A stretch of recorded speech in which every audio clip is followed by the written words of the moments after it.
मैं IT stocks पर view चाहूंगा फिर से, क्योंकि आज लगातार दूसरे सत्र में हम कमजोरी देख रहे हैं सीएलएसए की रिपोर्ट के बाद, क्योंकि कुछ डाउनग्रेड्स भी आए थे।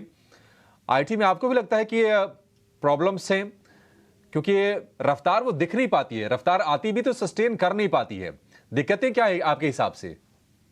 ये काफी बड़ी आईटी कंपनीज और इवन मिड कैप साइज की आईटी कंपनीज ये बताया कि एटलीस्ट ये साल आई थिंक थोड़े क्लाइंट के जो बजट स्पेंड्स है उसके हेडविंड्स है। नो डाउट आई थिंक बता रहे हैं कि outlook from FY 26 onwards I think improve होगा, बिकॉज जो क्लाइंट के बजट स्पेंड्स होते हैं वो ज्यादातर रिस्ट्रिक्टेड नहीं हो सकते, और ऑफ लेट थोड़ा जो यूएस इकोनॉमी में काइंड ऑफ रिकवरी है, बिकॉज एक इनिशियल कमेंट्री ऐसी थी, और आईटी सेक्टर के क्लाइंट्स है वो भी उसकी वजह से kind of they are on the sideline कि काफी हद तक सॉफ्ट लैंडिंग या हार्ड लैंडिंग जैसा हो सकता है सिनेरियो इन द इकोनॉमी। लेकिन रिसेंट जो ग्रोथ ट्रेंड्स आए, whether it is composite PMI data और the GDP data of US, तो वहां से लग रहा है कि इतना स्लो डाउन नहीं है।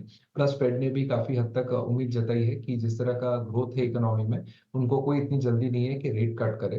तो I think that should board positive for the long term. लेकिन शॉर्ट टू मीडियम टर्म में देखें तो काफी आईटी सेक्टर के जो स्टॉक्स है वो काफी हद तक रन अप कर चुके हैं, और जिस तरह का forward outlook in terms of constant currency growth, हमें नहीं लग रहा कि ये वैल्यूएशंस काइंड ऑफ जस्टिफाइड है। तो if not major price correction तो टाइम करेक्शन हो सकता है आईटी सेक्टर में।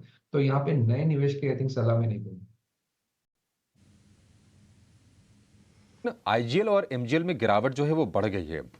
अब एमजीएल है करीब 10% नीचे, आईजीएल की बात करें तो 5% शेयर ये नीचे कारोबार कर रहा है।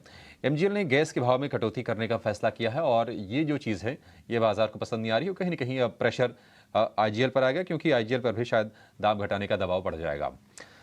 एमजीएल कितना भी सुनी ये गिर सकता है शेयर, ये क्या अपने सपोर्ट्स के आसपास है या फिर थोड़ी सी गिरावट अभी और बढ़ेगी इसमें?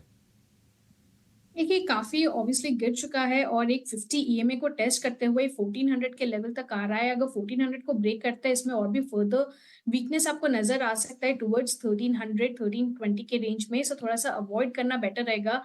इसमें रिवर्सल के लिए अगर कोई भी कन्फर्मेशन चाहिए होगा तो ऑलमोस्ट अराउंड 1480 के ऊपर ही इसमें कन्फर्मेशन आएगा। सो स्टॉक कंप्लीटली अभी अवॉइड पे बेटर है।